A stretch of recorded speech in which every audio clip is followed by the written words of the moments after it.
अस्सलाम वालेकुम, मैं हूं Maaz Aftab from easy approach और ये हमारी फ्लटर वीडियो सीरीज़ की 10वीं वीडियो है।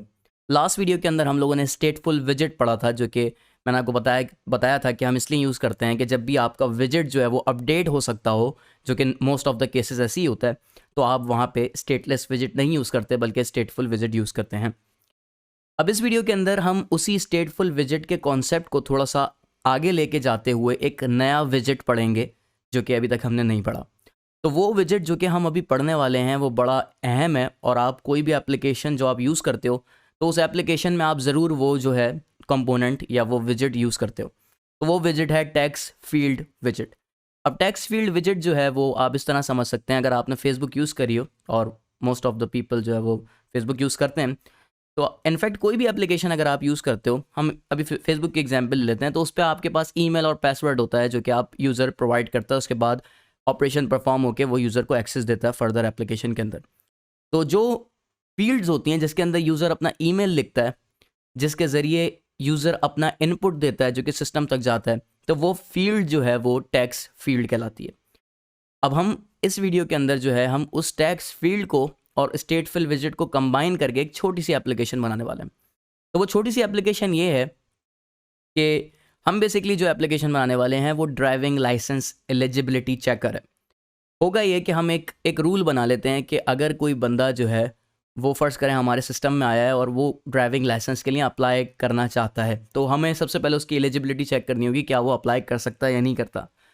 तो मैंने बड़ी सिंपल सा एक रूल रखा है, ज़्यादा कोई मुश्किल नहीं, ताकि आपको टेक्स्ट फील्ड भी समझ में आ जाए और स्टेटफुल विजेट में भी आप थोड़ा सा और आगे चले जाएँ, और हम ग्रेजुअली चीज़ों को जो है वो उसका लेवल इंक्रीज़ करेंगे। बहुत जल्दी एकदम से हम ऊपर नहीं जाएंगे।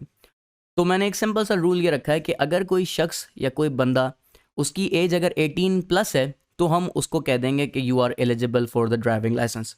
अगर कोई बंदा 18 बिलो है या इवन 18 का भी है, तो हम उसको कह देंगे कि you are not eligible for driving licence. तो बड़ी सिंपल सी एप्लीकेशन है, लेकिन उसमें होगा ये कि उसमें स्टेटफुल विजिट का भी कॉन्सेप्ट अप्लाई हो जाएगा, और उसमें टेक्स्ट फील्ड भी जो है वो अप्लाई हो जाएगी। तो हम न्यू विजिट भी सीख लेंगे, और वो जो हमने पिछली वीडियो के अंदर स्टेटफुल विजिट पढ़ा था उसकी फ़र्दर प्रैक्टिस भी कर लेंगे। तो अब हम स्टार्ट करने वाले हैं। अब सबसे पहला काम जो मैं करने वाला हूँ वो ये है कि जो मेरे पास कुछ कमेंट्स वगैरह हैं, इन सब को रिमूव कर देता हूँ।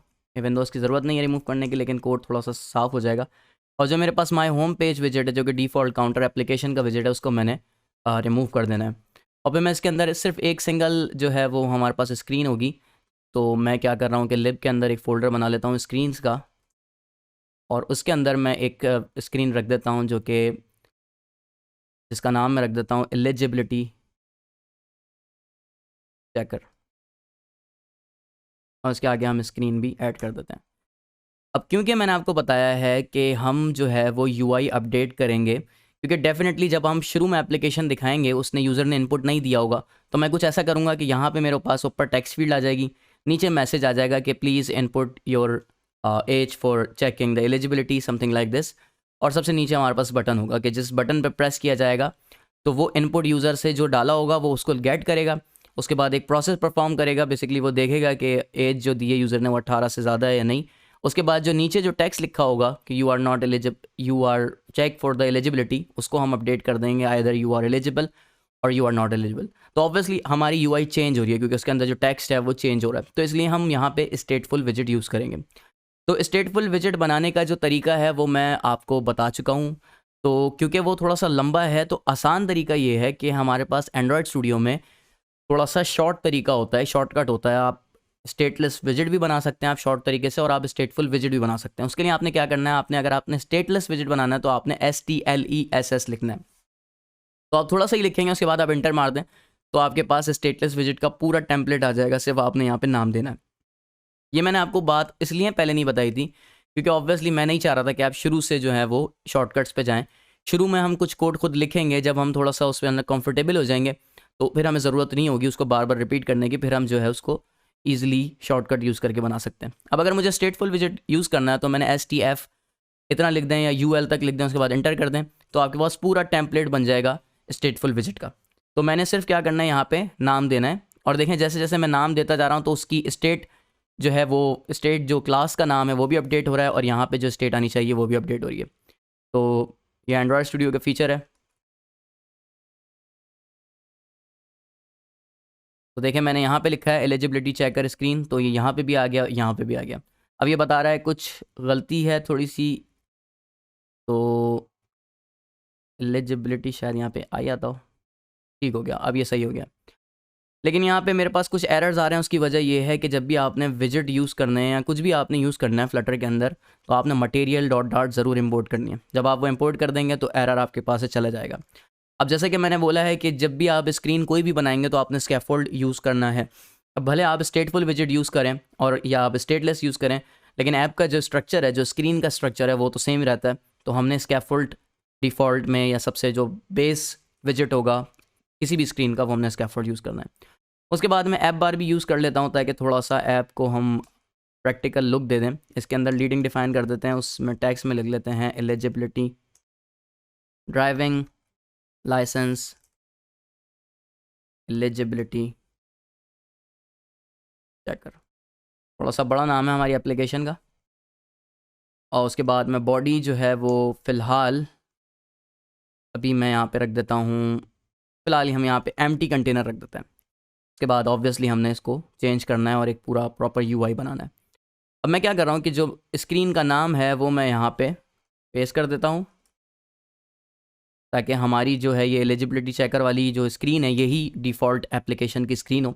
अब एक दफ़ा मैं एप्लीकेशन को रन करके देख लेता हूँ ताकि मेक श्योर हो जाए कि हमारी एप्लीकेशन जो है वो डिफ़ॉल्ट स्क्रीन पे पहुँच रही है। क्योंकि फ़िलहाल अभी सिर्फ उसके अंदर सिर्फ ऐप बार होगा और उस ऐप बार का टाइटल होगा ड्राइविंग लाइसेंस एलिजिबिलिटी चेकर। उसकी बॉडी में मैंने अभी फ़िलहाल जो है वो एम्प्टी कंटेनर दिया है, तो एप्लीकेशन जो है वो लोड हो रही है, थोड़ा सा टाइम ले रही है। साथ में मैं कंसोल भी खोल लेता हूँ ताकि मैं चेक कर लूँ कि कोई एरर तो नहीं आ रहा। तो बिल्कुल कोई एरर नहीं आ रहा, लेकिन मसला ये किया है कि ये लीडिंग में नहीं जाएगा, ये हमारे पास टाइटल में आता है। तो अब देखें ये हमारी जो है फ्रंट स्क्रीन जो पहली स्क्रीन है और जो कि वाहिद स्क्रीन है, यही एक स्क्रीन है, इसके अलावा हमारी इस एप्लीकेशन में इससे ज़्यादा स्क्रीन नहीं होगी, वो जो है वो क्रिएट हो गई है। अब हम जो काम करेंगे वो बॉडी पे काम करेंगे। तो बॉडी पे हमारे पास बेसिकली 3 कंपोनेंट्स चाहिए स्क्रीन पे, बेसिकली 3 विजिट्स चाहिए। तो पहला विजिट जो होगा वो ऑब्वियसली टेक्स्ट फील्ड का होगा, जिसको यूज़ करके यूज़र अपनी एज इनपुट कर सकता है।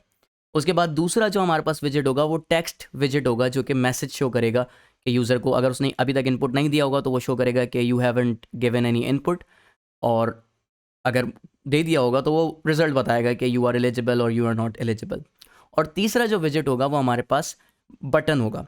बेसिकली जब यूज़र इनपुट दे देगा एज, तो जब भी वो बटन पे प्रेस करेगा तब हमने इवेंट फायर करना है, जो कि बेसिकली कैलकुलेट करेगा उसकी एलिजिबिलिटी। तो हमारे पास स्क्रीन पे एक के नीचे एक 3 विजिट्स होना चाहिए और उसको हम बेसिकली यूज़ करते हुए ये एप्लीकेशन बनाने वाले हैं। तो मैं आपको बता चुका हूँ, जब भी हमें वर्टिकल डायरेक्शन के अंदर मल्टीपल विजिट्स चाहिए होते हैं तो हमने क्या यूज़ करना होता है, कॉलम विजिट। तो कॉलम विजिट यूज़ करने से पहले मैं एक काम ये कर लेता हूँ कि मैं कंटेनर बना लेता हूँ जो कि एज अ रैपर यूज़ होगी, उसकी मैक्सिमम विड्थ ले लेता हूँ ताकि वो पूरी विड्थ जो कॉलम विजिट है वो पूरे विड्थ जो है ऑक्यूपाई कर ले। तो ये बस रैपर है।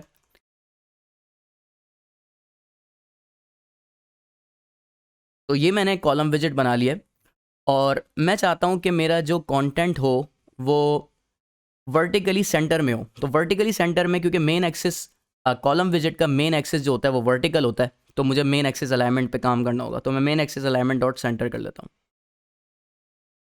और मैं ये भी चाहता हूँ कि जो डेटा हो या सॉरी जो विजिट्स हों वो हॉरिजॉन्टली सेंटर में हो।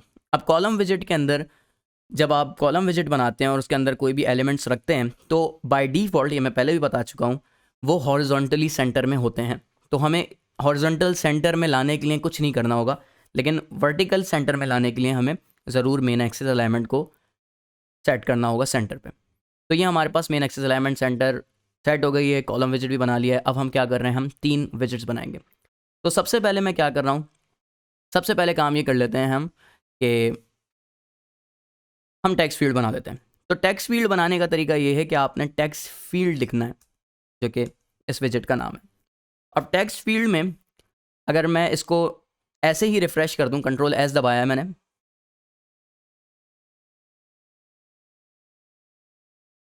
तो ये मेरे पास टेक्स्ट फील्ड शो होगी। तो आप ये देख सकते हैं कि ये सेंटर में मेरे पास टेक्स्ट फील्ड शो हो गई। अगर मैं इस पर क्लिक करूं तो ये हमारे पास वो भी खुल गया हमारे पास कीबोर्ड।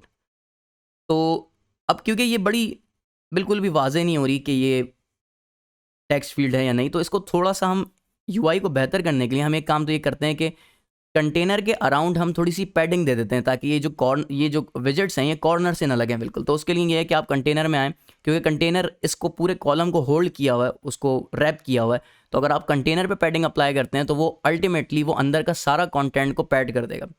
तो उसका तरीका ये है कि आपने कांस्टेंट लिखना है, उसके बाद पैडिंग के अंदर आपने एच इनसेट्स डॉट ऑल यूज़ करना है। अगर आप ऑल यूज़ करेंगे तो वो चारों तरफ पैडिंग देगा। तो मैं 16 पिक्सल्स की पैडिंग ले लेता हूँ। तो ये कोड है, ये आप बहुत दफ़ा करेंगे तो आपको याद हो जाएगा। अगर अभी याद नहीं हुआ तो मसला नहीं है। वैसे भी आप कोई हार्ड डिस्क नहीं है, आप इंसान हैं, याद करना ज़रूरी नहीं है। ज़रूरी ये है कि जब आपको कोई टास्क मिले तो आप इतने कैपेबल हो कि आप उसको कर सको, भले वो आप गूगल से करते हो या जैसे भी करते हो। कम से कम मैं ये मानता हूँ। खैर, तो हमने पैडिंग दे दिया, अब थोड़ा सा मुनासिब हो गया, थोड़ा सा बेहतर हो गया। दूसरी चीज़ ये कि इस टेक्स्ट फील्ड में कुछ लिखा हुआ नहीं है कि जिससे हमें इंडिकेट हो कि यार ये हमें इसमें एज इनपुट देनी है। तो उसका तरीका ये होता है कि इसमें आप हिंट लगा सकते हैं। अगर आपने HTML पे काम किया है तो उसके अंदर भी हिंट होती है, जो कि टेक्स्ट फील्ड के पीछे आ जाती है टेक्स्ट। तो वो आप जो है वो आपको इंडिकेट करता है कि इसमें आपने क्या देना है। तो उसके लिए आपने ये करना है कि आपने यूज़ करना है डेकोरेशन। डेकोरेशन के अंदर जो आपने ऑब्जेक्ट देना है वो इनपुट डेकोरेशन है। ये चीज़ें शुरू में मुझे भी काफ़ी मुश्किल हुई थी याद रखने में, लेकिन अब इतना काम करते हैं कि वो ये सारी चीज़ें जो हैं बिल्कुल जहन में रहती हैं। तो कोई मसला नहीं है, अगर आपको ये चीज़ें जो हैं वो ज़्यादा लगें, ये सब चीज़ें क्लियर हो जाएंगी। इसके अंदर एक प्रॉपर्टी है जो कि हिंट टेक्स्ट की है, उसके अंदर आप लिख दें एंटर योर एज। तो बड़ा सिंपल सा था। अगर मैं इसको रिफ़्रेश करूँ तो मेरे पास अब आ गया एंटर योर एज।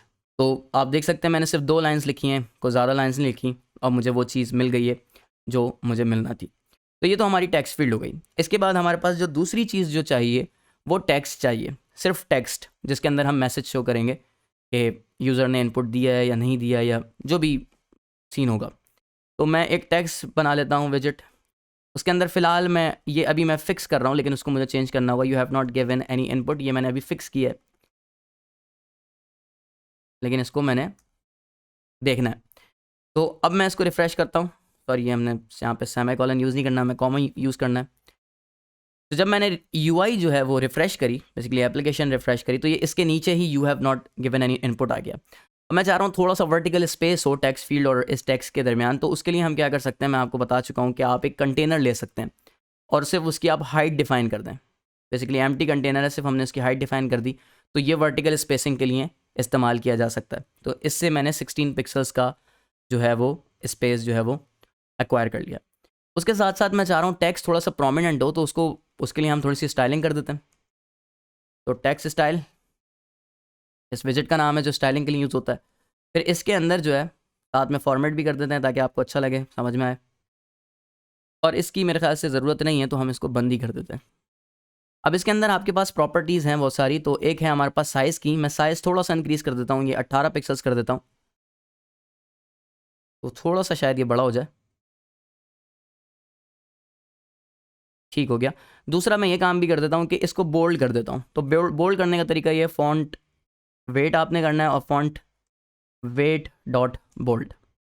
तो जितनी भी देखें प्रॉपर्टीज़ हैं वो कैमल केस में, और जितनी भी आपके पास जो उनकी वैल्यूज़ हैं वो पैस्कल केस में। तो अब मैं इसको रिफ़्रेश करता हूँ तो मेरे पास टेक्स्ट जो है वो बोल्ड भी हो गया। ठीक है, अब ये कर लेते हैं हम कि हमारे पास टेक्स्ट भी आ गया, इवन दो ये स्टैटिक है, ये टेक्स्ट स्टैटिक है, इसको हमने चेंज करना है, तो इस चीज़ का भी आपने ख्याल रखना है। तो अभी हम इसको करेंगे, लेकिन मैं चाह रहा हूँ पहले यूआई कंप्लीट हो जाए। उसके बाद मैं फिर एक वर्टिकल स्पेस दे रहा हूँ 16 पिक्सल्स का, क्योंकि मुझे नीचे बटन भी चाहिए। अब बटन के लिए सिंपल आपने फ्लैट बटन यूज़ करना है। फ्लैट बटन यूज़ करने के बाद आपने इसके अंदर जो है ऑन प्रेस डिफ़ाइन करना है। फ़िलहाल मैं इसको एम्प्टी छोड़ रहा हूँ, लेकिन हमने ऑब्वियसली इसको यूज़ करना है। और इसका टेक्स्ट मैं डिफ़ाइन कह देता हूँ चेक एलिजिबिलिटी।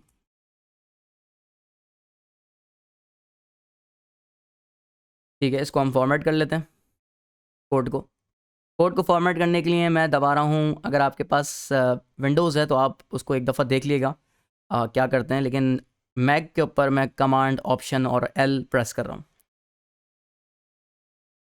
अच्छा, अब मैं इसको ज़रा रिफ़्रेश करता हूँ यूआई को देखने के लिए कि यूआई कैसी दिख रही है।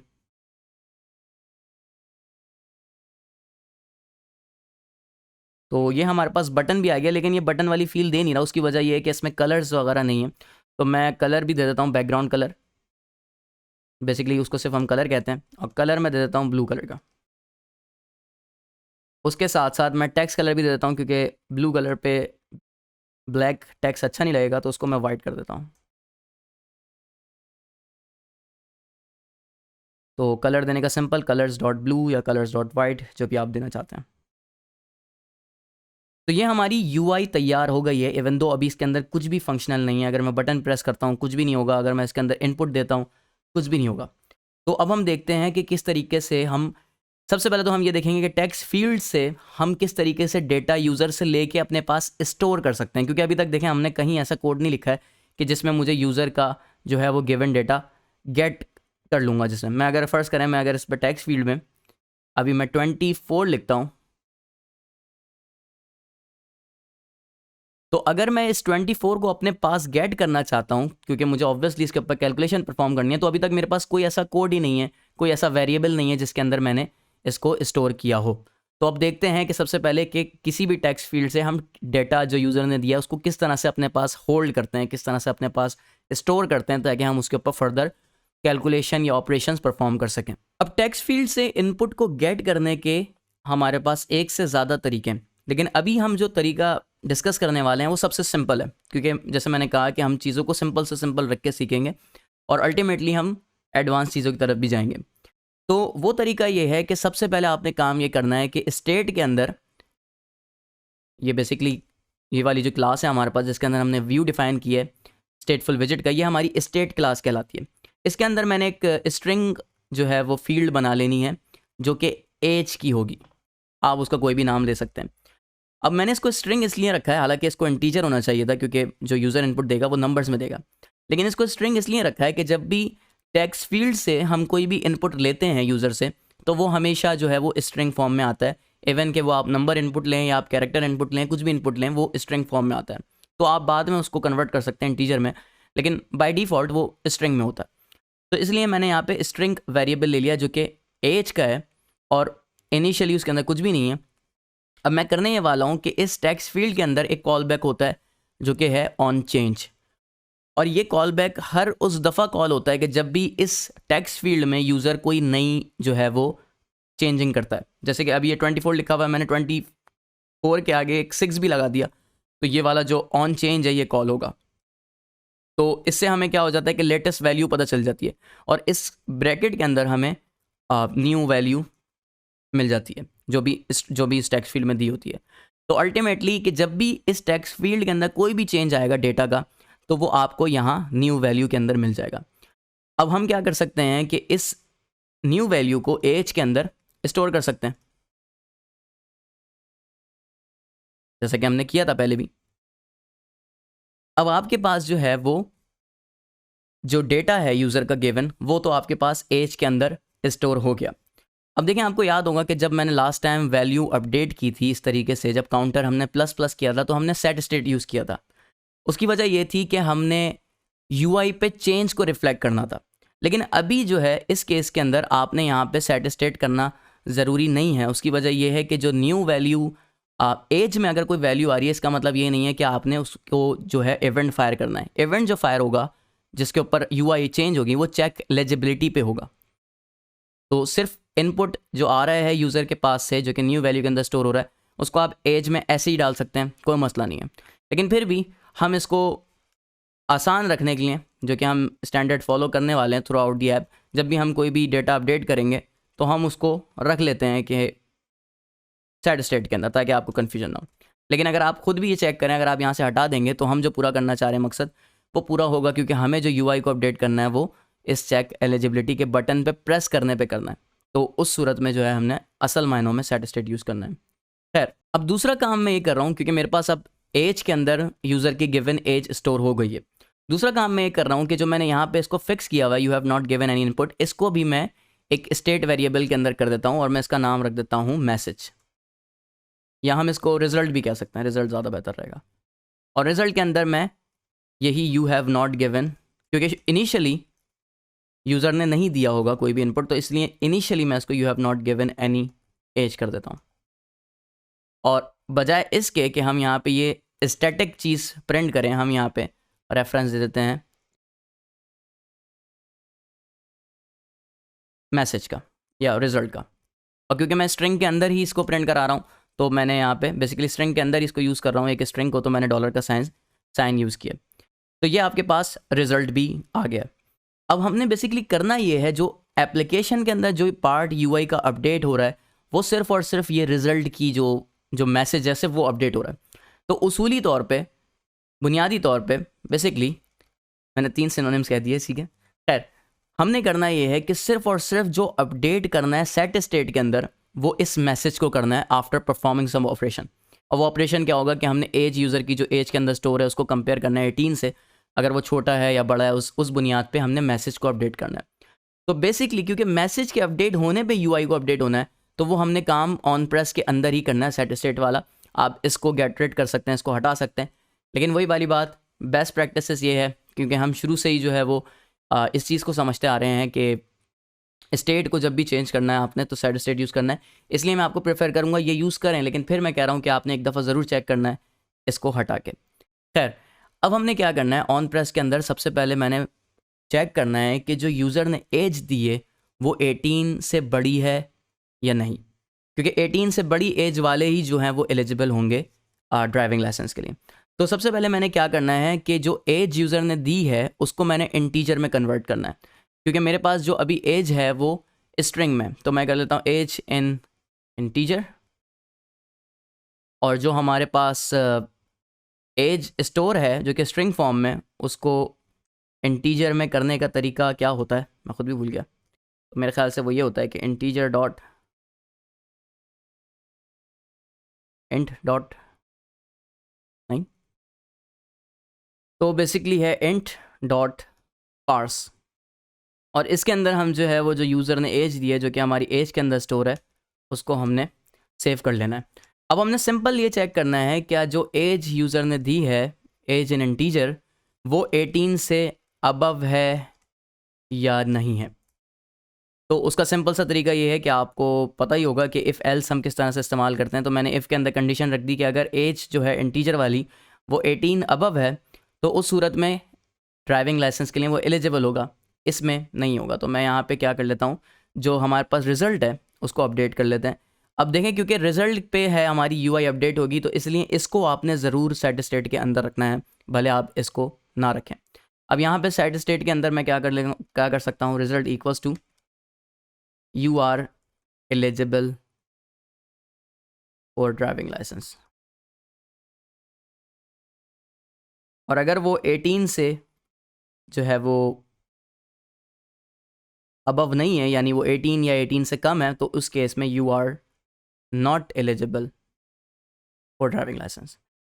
अब ये हमारी एप्लीकेशन बिल्कुल जो है वो रेडी हो गई है। हमने यूज़र से इनपुट लेके एज में स्टोर भी किया है, और हमने जो है वो रिज़ल्ट को डायनामिक भी रखा है। उसके बाद हमने जो रिज़ल्ट जब भी ऑन प्रेस होगा, तो उसके अंदर हमने सबसे पहले एज को कन्वर्ट किया इंटीजर में, फिर उसको कंपेयर किया 18 से, उसी की बुनियाद पे हमने रिज़ल्ट को अपडेट कर दिया। तो अब एप्लीकेशन को दोबारा रन करके देखते हैं। तो हमारी एप्लीकेशन हो गई रन। अब अगर मैं सबसे पहले अपनी एज लिखूँ इसके ऊपर, जो कि है 24, और उसके बाद मैं इसके ऊपर प्रेस करूँ चेक एलिजिबिलिटी पे, तो ये आपको देख सकते हैं कि ये मुझे बता रहा है कि you are eligible for driving licence. अब लेट्स से मैं एक कोई दूसरी एज रख देता हूँ जो कि है 16, तो ऑब्वियसली इस पर उसको कहना चाहिए कि यू आर नॉट एलिजिबल। तो सूरत में ये आपको बता रहा है कि you are not eligible for driving licence.